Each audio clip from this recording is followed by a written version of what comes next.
మీరు చూస్తున్నారు బ్రతుకే నూరేళ్ల ఆనందం. మార్నింగ్ 5 o'clock అవుతుంది. ఇలా అయితే మెయిన్ డోర్ అయితే ఓపెన్ చేసుకుంటున్నాను. మార్నింగ్ 5కి లెగ్సి ఎవ్రీడే నా డే మాత్రం స్టార్ట్ అవుతుంది కిచెన్లోనే.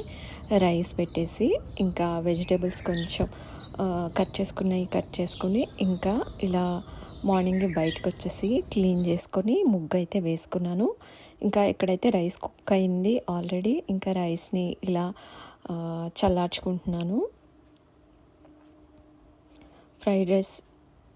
పన్నీర్ ఫ్రైడ్ రైస్ చేయడానికి రైస్ని అయితే కుక్ చేసుకొని ఇలా ఫ్యాన్ ఆన్ చేసి డైనింగ్ టేబుల్ మీద అయితే ఉంచాను చల్లార్చుకోవడానికి. ఇవాళ వచ్చేసి బనానా శాండ్విచ్ అయితే చేస్తున్నాను. పిల్లలకి శాండ్విచ్ చేయమని చెప్పారు. ఆల్వేస్ ఇడ్లీ, దోశ ఇంకా ఇట్లాంటివే చేస్తున్న ఉప్మాలు నాకు శాండ్విచ్ కావాలని మా పాప అడిగింది. సో ఇవాళ అయితే బనానా శాండ్విచ్ చేద్దామని ఇలా అయితే బ్రెడ్ స్లైసెస్ అయితే తీసుకుంటున్నాను. దీనికి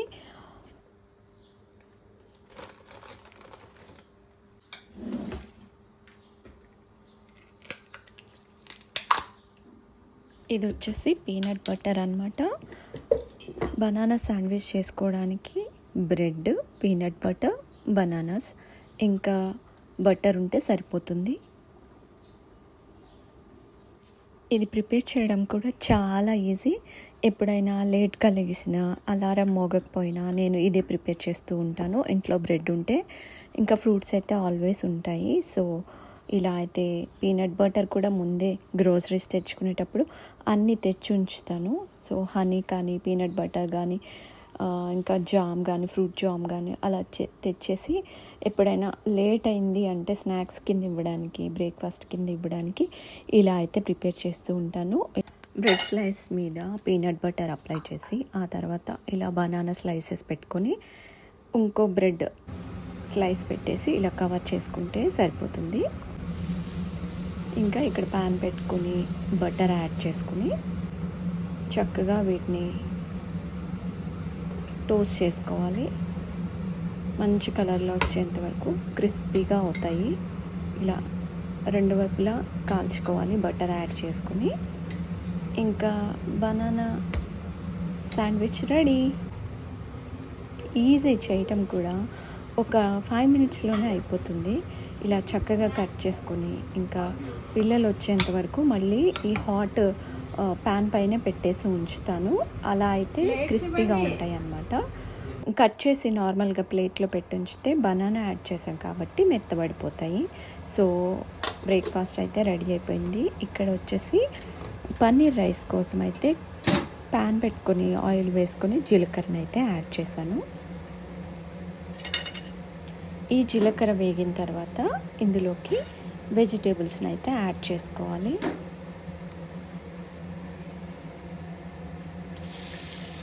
ఇక్కడ వచ్చేసి నేను పొటాటోస్, క్యాప్సికమ్, కొన్ని బీన్స్ అలాగే కొన్ని క్యారెట్స్ యాడ్ చేశాను. ఇంకా ఇవి బాగా మగ్గేంత వరకు అయితే వేపుకోవాలి. ఇందులో కొంచెం సాల్ట్ని అయితే యాడ్ చేసుకున్నాను.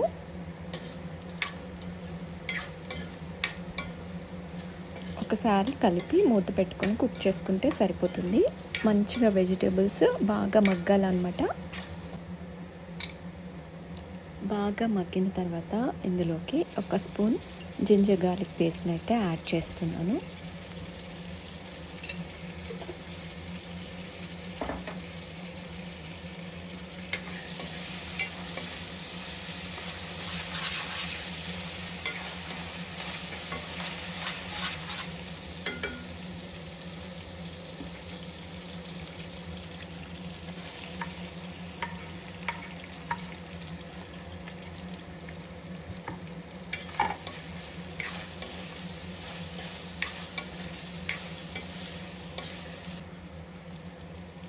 అలాగే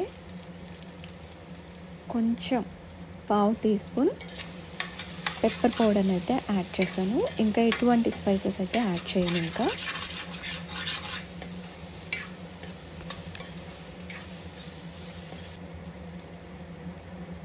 ఇందులోకి పన్నీర్ని అయితే యాడ్ చేసుకుంటున్నాను. ఇలా ముందే కట్ చేసి పెట్టుకున్న పన్నీర్ని అయితే యాడ్ చేసుకున్నాను.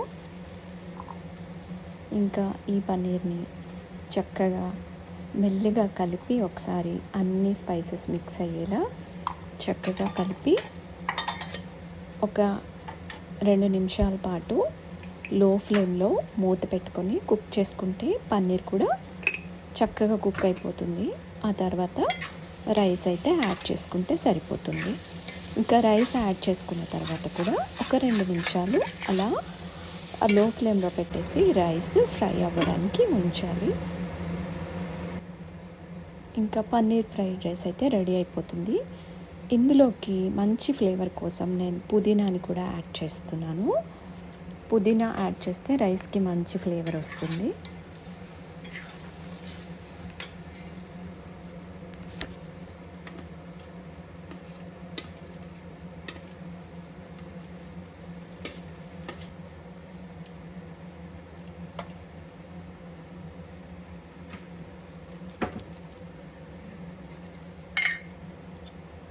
ఇందులోకి నెయ్యినైతే యాడ్ చేస్తున్నాను.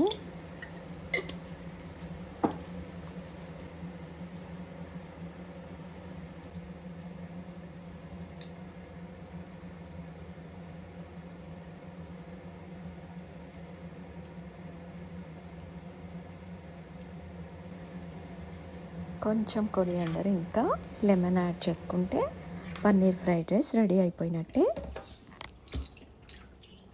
ఇక్కడ పిల్లలకి రోజు పెట్టే ఫ్రూట్స్ని నేను ఇలా సాల్ట్లో వేసి 1 నిమిషం పాటు అయితే అలా ఉంచుతాను.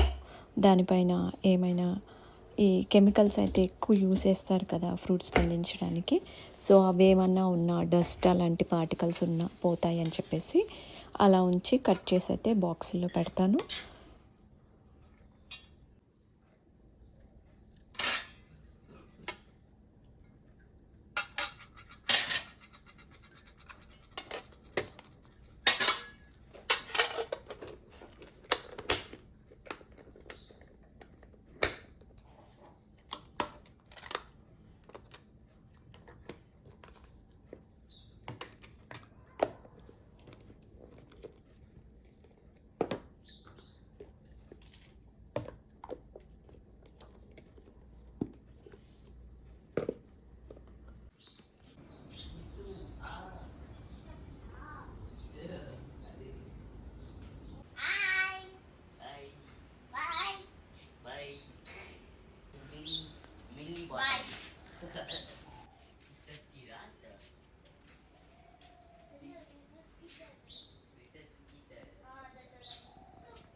ఇంకా కిడ్స్ అయితే స్కూల్కి వెళ్ళిపోయారు. ఇంకా ఇల్లంతా క్లీన్ చేసుకొని ఎవ్రీడే ఇంకా రొటీన్ అదే కదా ఉంటుంది. ఇల్లు క్లీన్ చేసుకొని ఇలా పూజ అయితే చేసేసుకొని ఇంకా మా హస్బెండ్కి బ్రేక్ఫాస్ట్ ఇంకా ఆఫ్టర్నూన్ లంచ్ కోసం ప్రిపేర్ చేయాల్సి ఉంటుంది. ఇంకా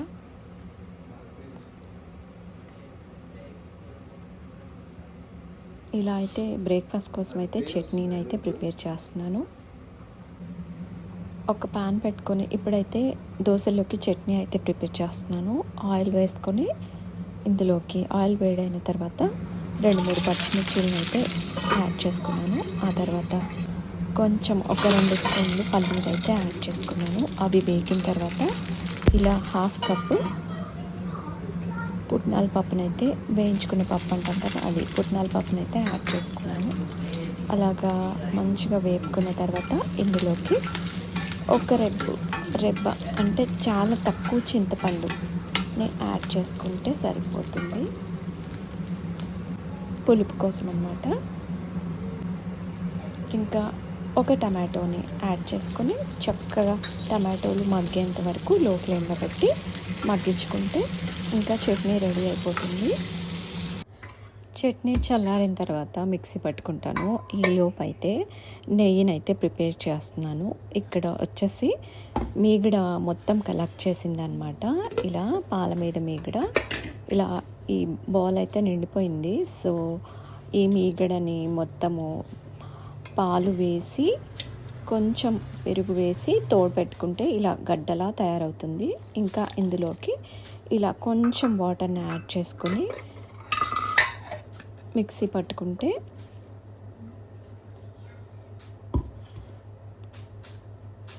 ఇలా అయితే అవుతుంది. చక్కగా వెన్న అయితే తయారవుతుంది.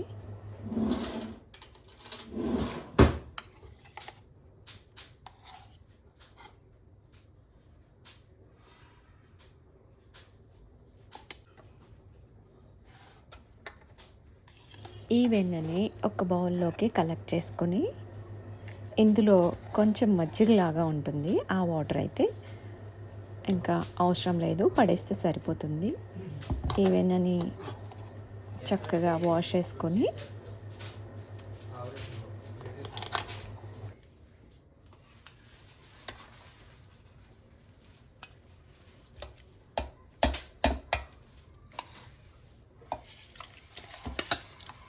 మిగిలిన మీగడను కూడా ఇలా మొత్తము ఒకసారి వేసుకొని మళ్ళీ వాటర్ కొంచెం యాడ్ చేసుకొని ఇంకా దీన్ని కూడా మిక్సీ పట్టుకుంటే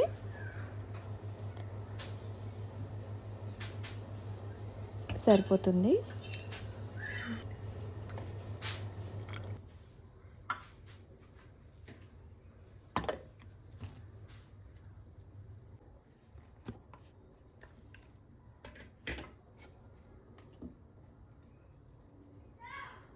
ఇలా మిక్సీ పట్టుకున్న తర్వాత ఇలా బటర్ అయితే పైకి తేలుతుంది.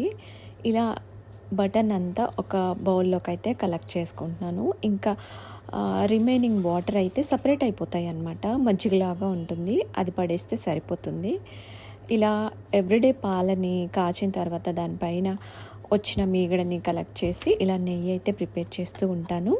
నేను ఈ పాలని లోకల్ వెండర్ దగ్గర తీసుకుంటూ ఉంటాను. సో మాకు ఆల్మోస్ట్ ఒక 5 years నుంచి తనే మిల్క్ సప్లై చేస్తారనమాట. చాలా బాగా ఇలా మంచి మిల్క్ని అయితే సప్లై చేస్తారు. ఇందులోకి ఒక గ్లాస్ వాటర్ని అయితే యాడ్ చేసుకొని చక్కగా వాష్ చేసుకొని మంచినీళ్ళని యాడ్ చేసుకొని వాష్ చేసుకుంటాను. అంటే వెన్న ఇంకా వాటర్ సపరేట్గానే ఉంటాయి. సో వాటర్లో చక్కగా మిక్స్ చేసుకున్న వెన్న సపరేటే అవుతుంది. సో అలా అయితే వాష్ చేసుకొని చక్కగా కాచుకోవడమే.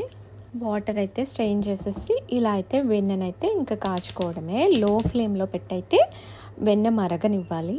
చక్కగా మరిగిన తర్వాత నెయ్యి రెడీ అవుతుంది.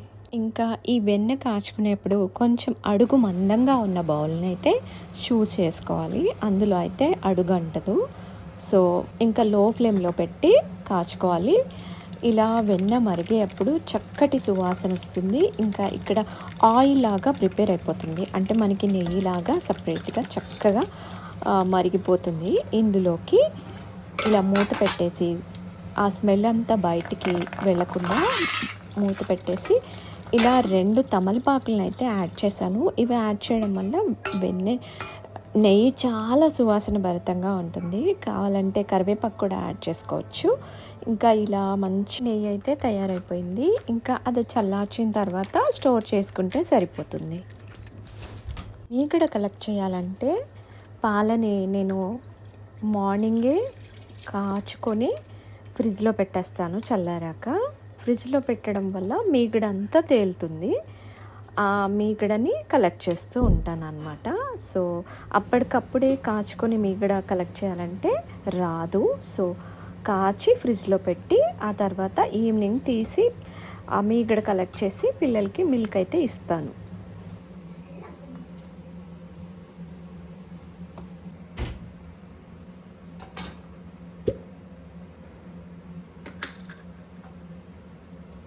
అయితే నెయ్యిని చక్కగా స్ట్రెయిన్ చేసుకొని ఇలా స్టీల్ క్యాన్లో అయితే చిన్న బుడ్డి క్యాన్లో అయితే స్టోర్ చేసుకుంటాను.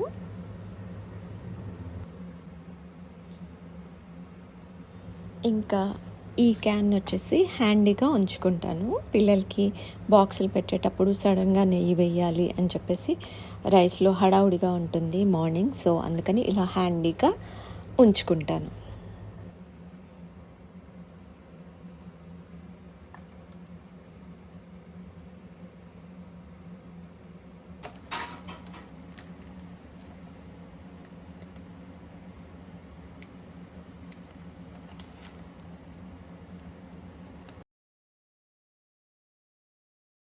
ఇంకా ఇక్కడ వచ్చేసి ఐడి ఇడ్లీ దోశ బ్యాటర్ అయితే ఇంట్లో ఉండింది. సో ఇంకా ఇంట్లో పిండ్లేమీ ప్రిపేర్ చేయలేదు. సో వీటిని ఇవాళైతే దోశగా ప్రిపేర్ చేద్దామని ఇక్కడైతే దోశలు అయితే బ్రేక్ఫాస్ట్లోకి మా హస్బెండ్ కోసం అయితే ప్రిపేర్ చేస్తున్నాను అనమాట. ఇంకా నాకు కూడా అనమాట, పిల్లలకి వచ్చేసి బనానా శాండ్విచ్ చేసి పంపించాను కదా, ఇంకా నాకు మా వారికి ఇంకా దోశలు అనమాట. ఇలా తను వచ్చారు, బ్రేక్ఫాస్ట్ అయితే పెట్టేసి నేను కూడా తనతో పాటు తినేస్తాను. నేను ఎటువంటి నాన్ స్టిక్ ప్యాన్స్ అయితే యూస్ చేయను. అవి అన్నీ కోటెడ్గానే ఉంటాయి. ఆ కోటింగ్ మనకి తెలియకుండానే మనం యూస్ చేసేటప్పుడు అవన్నీ పోతాయి. లేయర్స్గా కోట్ చేస్తారని చెప్పేసి ఆ లేయర్స్ అన్నీ పోయిన తర్వాత ఆ ప్యాన్ మనతో పాటు ఆ కెమికల్స్ కూడా మనం తింటున్నామేమో అని నాకు అనిపిస్తుంది. సో అందుకని నేను ట్రెడిషనల్గా ఉండే ఐరన్ తవ్వనే యూస్ చేస్తాను. ఇదైతే ఎన్నేళ్ళైనా ఇది ఇలానే ఉంటుంది, చాలా మంచిది కూడా హెల్త్కి. సో ఐరన్ ప్యానే యూస్ చేస్తాను.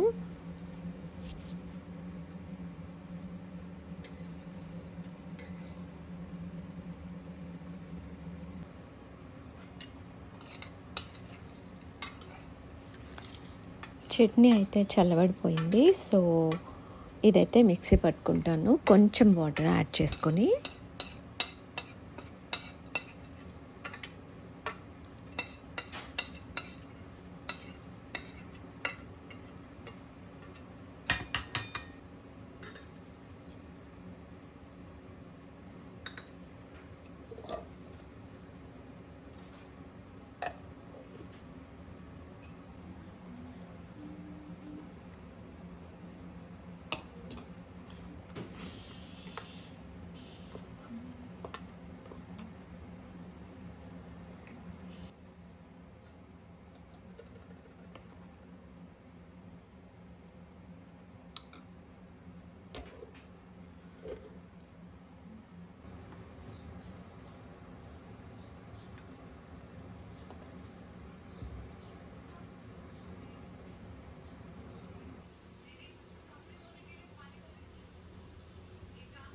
మా వారికైతే ఇలా లంచ్ బాక్స్ పెట్టాను. ఇంకా నాకైతే కంప్లీట్ అయిపోయింది పని ఈ రోజుకైతే. ఇదే అండి వీడియో, నా మార్నింగ్ రొటీన్ అనమాట. మీకు ఎలా అనిపించిందో కామెంట్ చేయండి. నచ్చినట్టయితే లైక్ చేయండి. ఇంకా బాగా నచ్చినట్టయితే సబ్స్క్రైబ్ చేసుకోండి. మరిన్ని మంచి మంచి బ్లాగ్స్ కోసం. బ్రతుకే నూరేళ్ల ఆనందం. ఎంత ఓపిక ఈ వీడియోస్ని చూస్తున్న మీ అందరికీ నా ధన్యవాదాలు. Thank you for watching. మళ్ళీ కలుద్దాం మరొక కొత్త వీడియోతో. Thank you.